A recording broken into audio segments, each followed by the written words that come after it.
I've been challenge running Paper Mario The Thousand Year Door for a long time. Almost a decade, in fact. Wow, I'm old, huh? In that time, I've completed a lot of challenges. Some hard, some easy, some even a little memey. But one of them, to this day, still ranks as the most difficult challenge I've ever completed. It's a challenge so brutal that, out of the over 1,000 members on the Glitz Pit Discord server, a server dedicated to challenge running the Paper Mario series, only 10, yes, 10, have completed it. And me? Well, I was the first to complete this challenge all the way back in 2018. So grab a snack and drink, sit down, and join me on memory lane for a tale of intense struggle, unlikely perseverance, and superguarding. A tale of how I completed the Pit of 100 trials before completing the prologue with only 10 HP.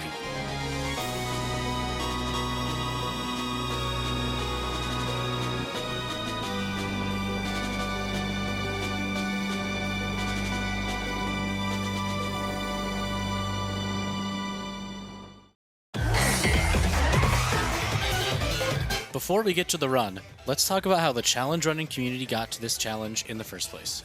I'd say it mostly revolves around me and another Paper Mario challenge runner, Koop. In the infancy of my challenge running career, before the Glitz Pit Discord server existed, I ran into Koop on YouTube in the comments of one of my videos. By the time the Glitz Pit was created, we developed a friendly rivalry around who the best player was. Up until 2017, depending on who you asked, many would say it was either of us, but I never truly thought I was better. Before this challenge was even a thing, Koop became the first to complete 10 HP Pre-Hooktail Pit and Prologue Pit. I was still completing my own set of challenges around that time, but I definitely thought Koop was better after those two pit runs because I hadn't been focusing on hard pit runs, instead focusing on Paper Mario 64 and other things like Impossible Mode and TTYD. I decided it was time to commit to some really hard pit runs and get to a point where I felt like my name was truly in the running for Best Player. In March of 2017, a few months after Koop completed his Prologue Pit run, I became the first to complete Pre-Hooktail Pit with 10 HP and no Mega Rush P, a very difficult pit challenge. It's done. I've done it. I've done it. It's been done.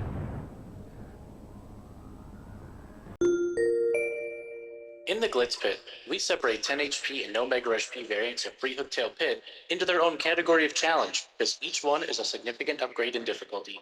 Combining those two restrictions was seen as one of the ultimate pit challenges back then.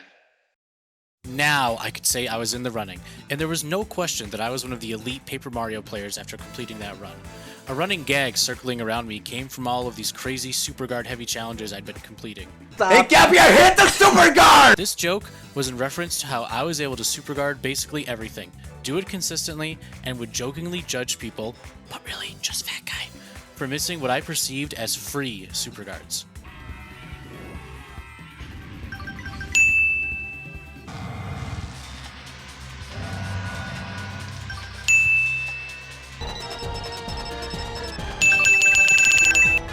In August of 2017, Koop said he was thinking of attempting something insane. Prologue Pit, but with 10 HP. This was a significant difficulty boost compared to a normal Prologue Pit, where you could make Mario a tank by upgrading HP. Some Glitz Pit members thought it might not be possible. Others thought a ton of RNG would be involved. But one thing was for certain. This challenge was daunting, and besides Koop trying it once, no one would dare attempt it for over half a year. After the year turned the corner into 2018, the challenge had been brought up here and there in conversation, and a few other players conquered 10 HP no Mega Rush P Pre-Hooktail Pit. I felt like I needed to do something big, and 10 HP Prologue Pit was it. If I completed it first, I could cement myself as the best challenge runner. There'd be no question. So, in March of 2018, I booted up Dolphin because I didn't have a save file that was just before the Shadow Queen fight on my GameCube for paper mode storage, attempted 10 HP Prologue Pit, and failed twice. I don't have the footage, so I can't show off why I failed, but to sum it up, my computer back then was pretty old, and Dolphin didn't run very well. It lagged really hard during Sweet Treat and some enemy attacks and effects, like Dark Wizards cloning themselves. I couldn't Super Guard consistently, I couldn't Sweet Treat consistently. It was basically unplayable for me. I was disheartened, but knew that if I wanted to win, I needed to play on actual hardware. Thanks to a good friend of mine, I was able to transfer the save file from Dolphin to an actual GameCube memory card. On April 5th, 2018, around 7 p.m. my local time, I transferred the save, booted up my GameCube, and began yet another journey down the pit of 100 trials.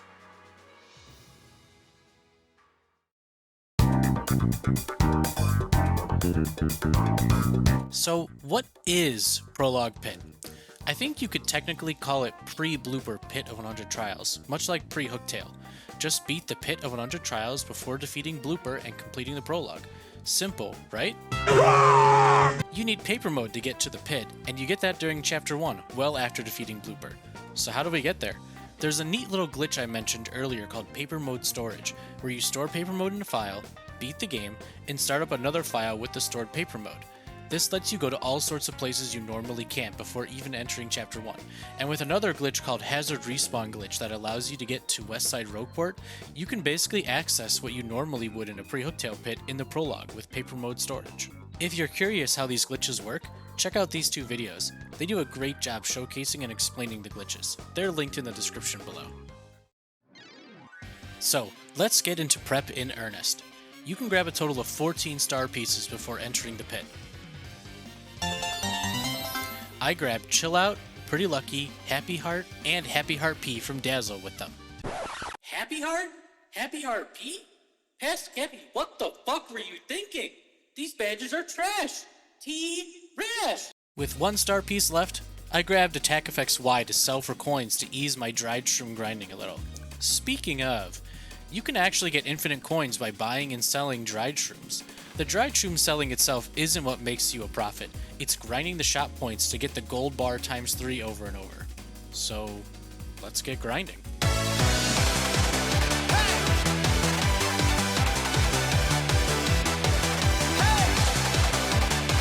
So I made about 250 coins.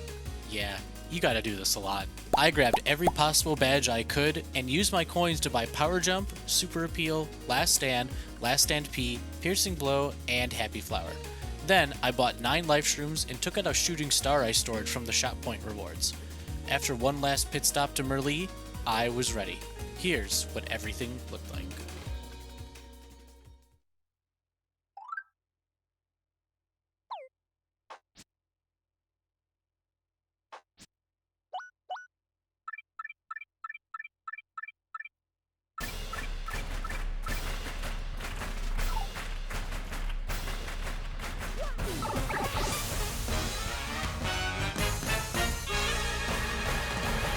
These floors are super basic. For most challenge runners, the first 40 floors are usually really tame, even for a run as difficult as this. And honestly, pit runs aren't too difficult until you hit the 40s. Surely, in the first 20 floors, I'd be fine. It's a little better.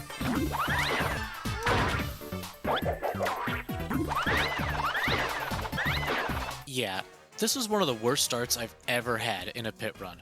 I missed a lot of Spinia and Spania super guards, and they're some of the easiest in the game for a lot of players. Despite this poor start, the first 20 floors are still no real threat.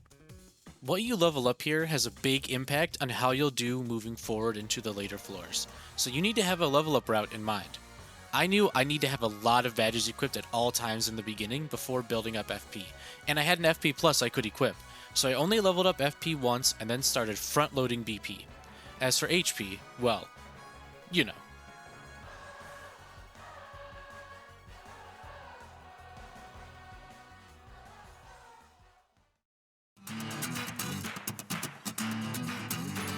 The second set of easy floors, but oh, they were not easy for me this night. In the 20s, I got trolled by a 4 Lakitu loadout and almost died because I still wasn't playing as well as I wanted to a boo with a fire flower, but I made it out relatively unscathed. The 30s are generally a breeze thanks to Dark Koopas and Parabuzzies being locked by Mario and Goombella easily, but there's one enemy that can't be locked, Hyperclefs. And, well...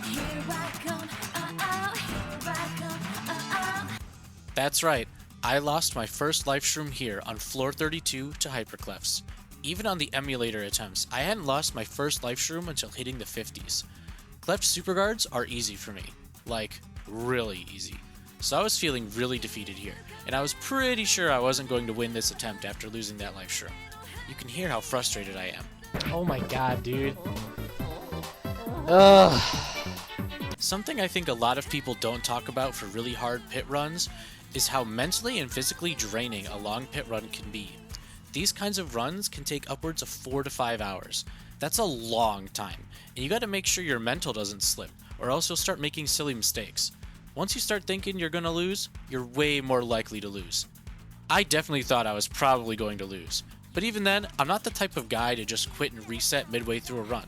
I like to see runs, even failed ones, through, so I kept playing. And then I got the same loadout. No! Luckily, I had an earthquake that a shady Koopa dropped earlier. I only lost that one life shroom here, but the mental toll of losing it this early would soon begin to show.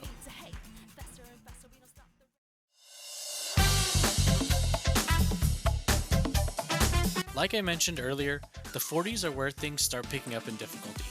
Bulky bombs are easy. Even at 10 HP, I'd set them off with Fire Drive.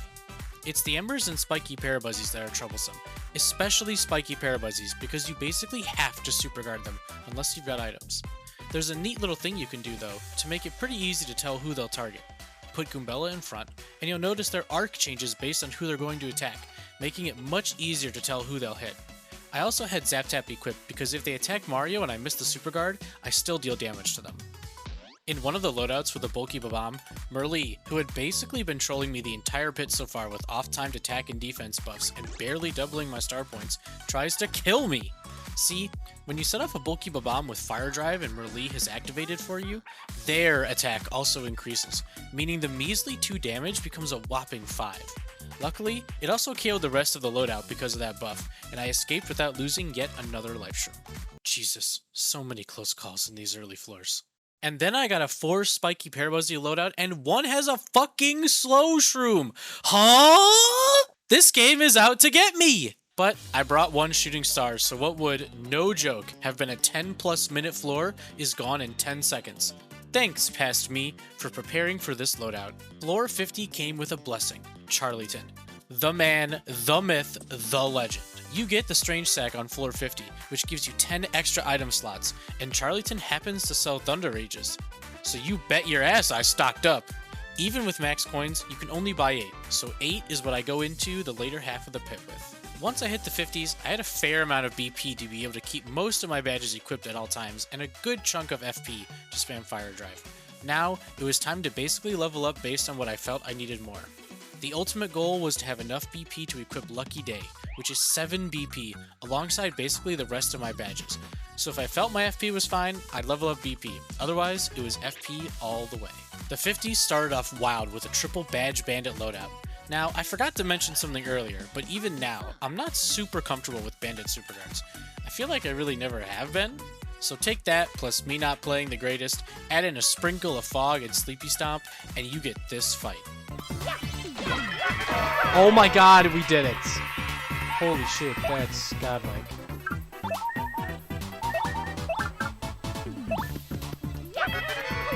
I mean, it's worth it, my IMO. Dang! Okay.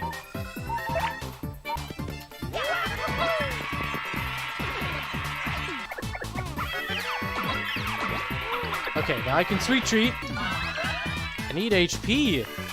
Okay, that's good.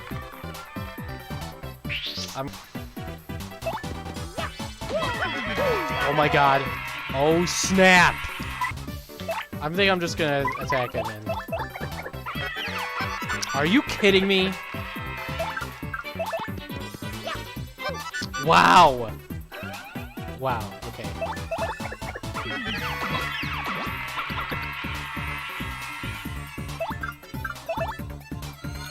Oh my god.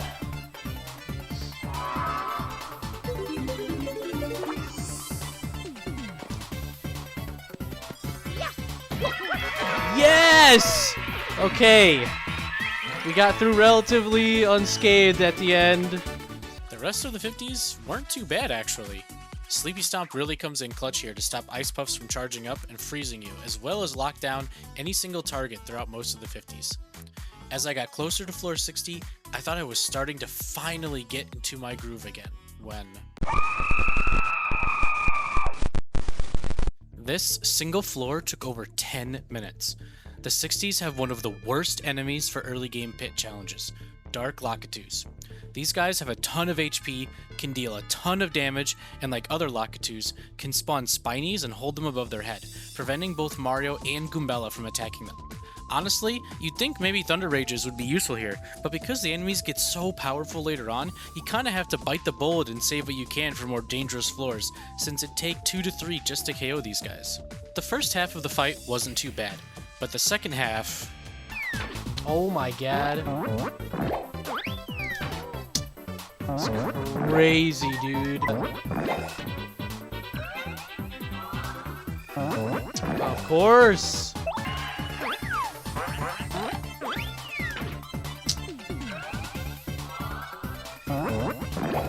I cannot take this. It wasn't good. Finally, one of them goes down, but that third one trolls me for a few more turns before finally allowing me the gracious opportunity to KO it. And then Merle's curses run out with just one double experience curse. God, Merle is so useless. Fuck you, Merle. Remember how I was talking about how you need to stay mentally focused in a run like this? Well, the reason why these guys suck so much is that making even one floor last this long can really affect the mental. This floor definitely produced some mental fatigue that showed itself immediately.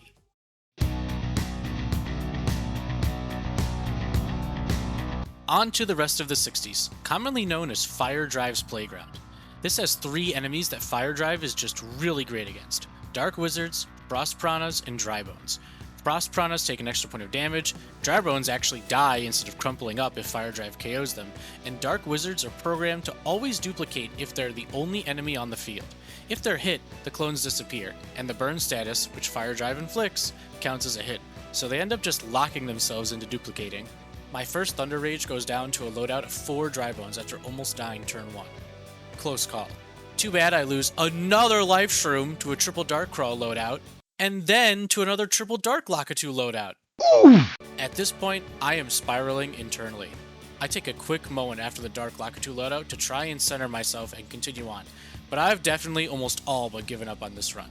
I am not feeling confident. Thunder Rage number 2 goes to a Dark Wizard holding a stopwatch. Stopwatches equals instant life stream loss if you can't KO them before they use it. This is the kind of stuff Thunder Rages are for. The rest of the 60s actually go pretty smoothly, but the air is tense, and the next 2 sets of floors are widely regarded as the 2 hardest sets by most challenge runners.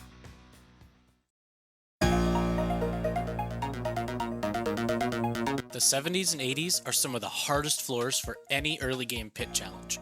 Dark Koopa Trolls, Wizards, Arantulas, so many tough enemies that you have to deal with, and missing even a few super guards can result in a life stream lost. I get a miracle on floor 71, a mover. I had been skipping movers at this point to get as much experience as possible, but in the 70s and 80s, you bet I'll take a mover. And immediately I use Thunder Rage number 3 to get rid of a wizard holding a Thunder Rage. And then I lose another life shroom on floor 77 after missing every super guard that turn.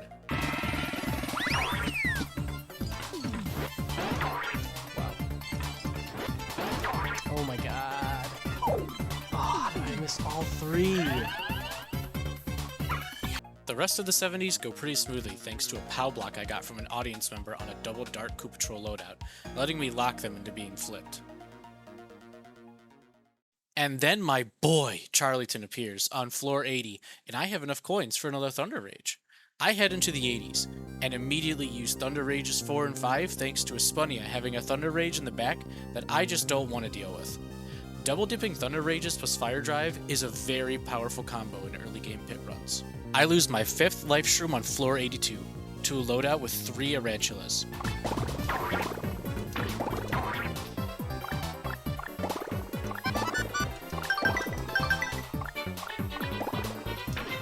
Fuck.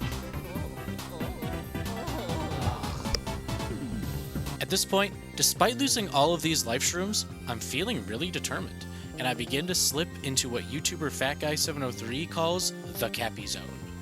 The Kappy zone, a state of mind in which one feels like there are no limits. Any uncertainties clouding the mind disappear, and all super guards are considered free. Now, I didn't start hitting every super guard, but I was starting to focus up and basically stopped interacting with my chat. I get a mover on floor 84. Amazing and desperately needed. After a quick floor 89, we're on to the home stretch. 4 life shrooms left.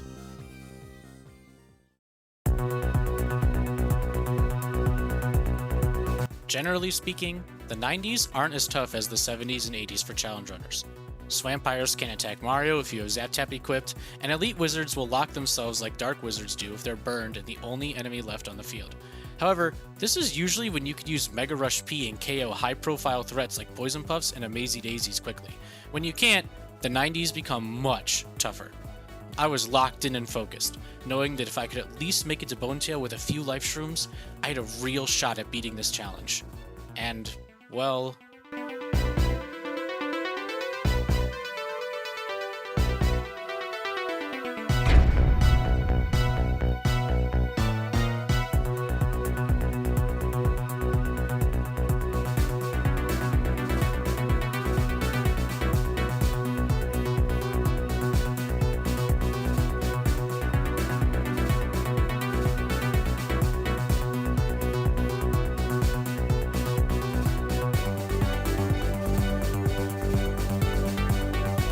So, Bob Oaks have 4 attack. For some reason, I had completely forgotten that. Congratulations, you played yourself.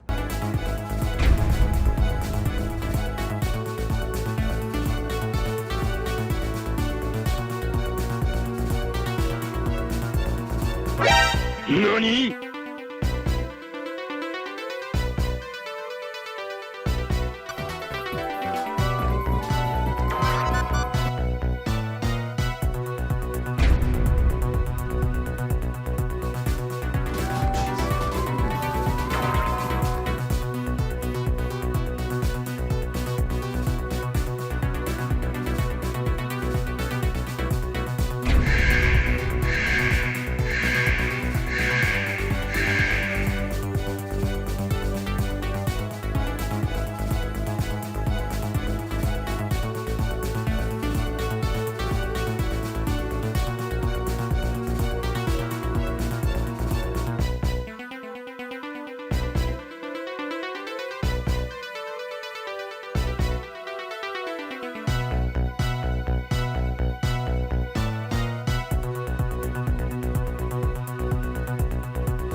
Oh no!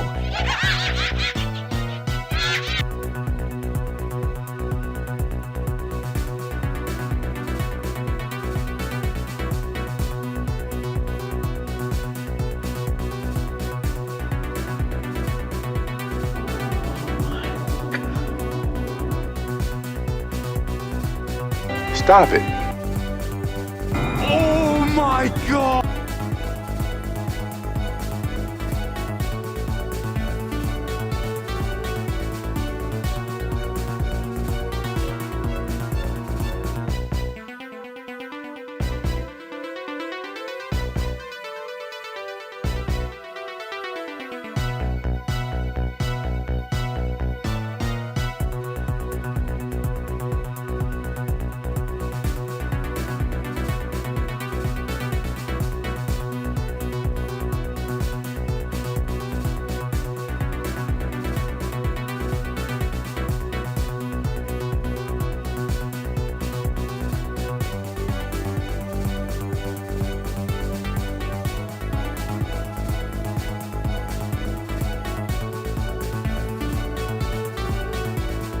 Somehow, someway, I made it to BONETAIL, with no life streams left and barely any healing items.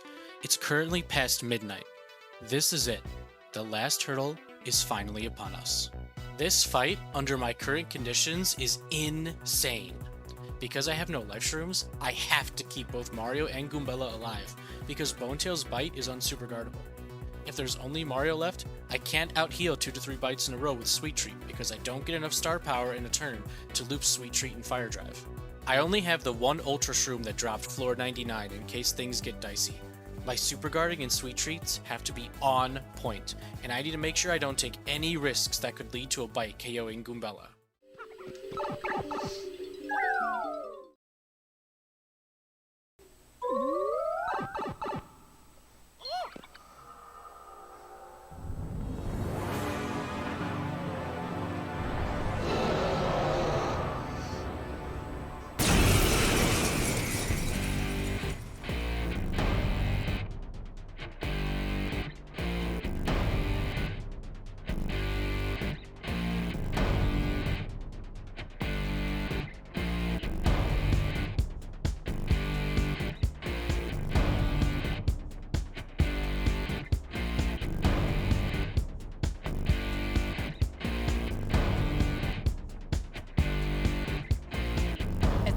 Never, and I've got to make my decision. This time it could be my moment.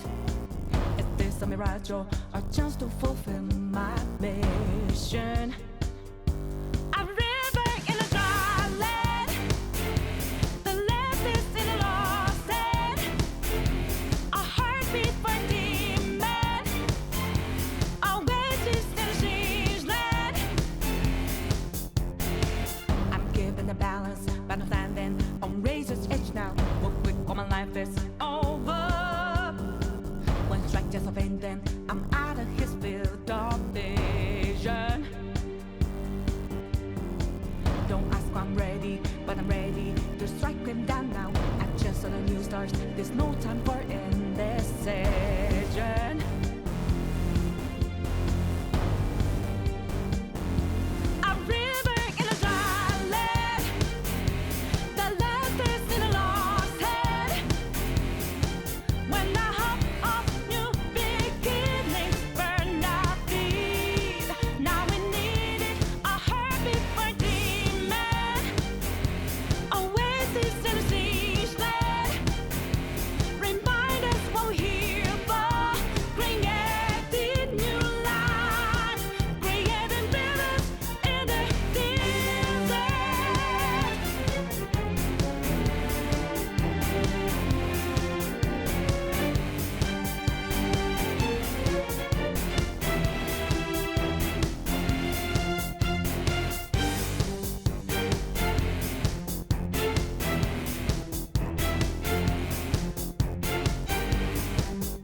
Had a selling my word of conflict. One goes what keeps me going. Take back what I lost to the bosses of greed and fear. Don't ask why I'm ready, but I'm ready to take them down now. The time for a new start is constantly drawing nearer.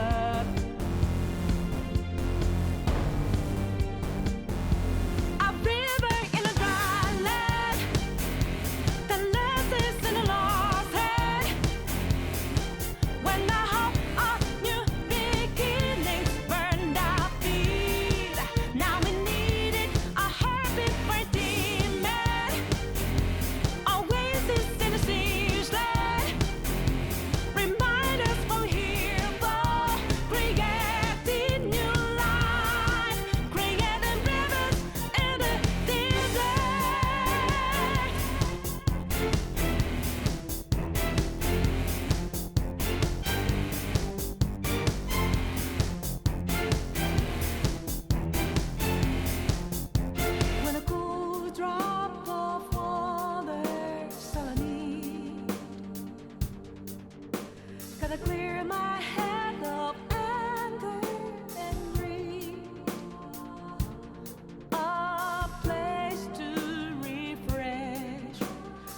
my mind. Can I find some time? And rivers settle dryly. The last days still lost. When the hope of new beginnings burned our feet, now we needed a heartbeat for demon. Oasis in the ceaseless. Remind us what we're here for. Creating new life, creating rivers in the desert.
Guys!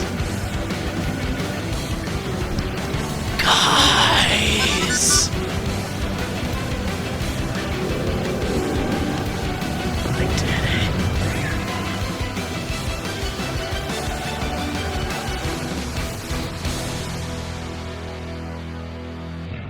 And finally, after over 30 minutes of fighting BONETAIL, after all of the mistakes, the tense moments, I did it.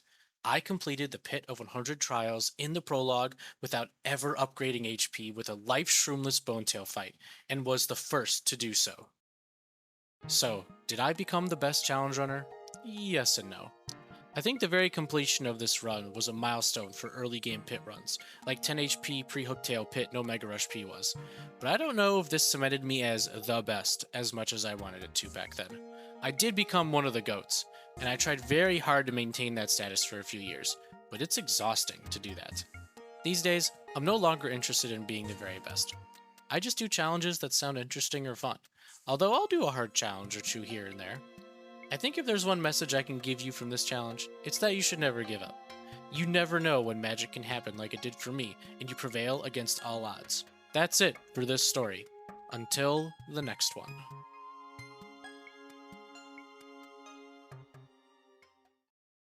Hey y'all, if you're still here, thank you so much for watching. I hope you enjoyed my journey through one of the Pit of 100 Trials' hardest challenges. I actually have the full run up on my YouTube channel if you want to see it completely unedited. I'll have a link to the playlist in the description. I want to give a huge shout out to Koop and Fatguy. Koop for helping me with the script for the history of how this challenge came about, Fatguy for recording some voice lines for me, and both for being a huge inspiration to me. I'd also like to shout out Player 2 for graciously editing all of my voice audio for me so it sounds super good. I'd like to make more videos like this that are highly edited and narrated. If you agree, please drop a like, a comment, or share this video with others that you think may like it. Paper Mario challenge running is pretty niche, and if there's one thing I'd like to start doing with these videos, it's to make challenge running more accessible. Who knows? You could be the next one to make it on the list of people who have completed this challenge. I'll be rooting for you if you decide to attempt it. Bye for now.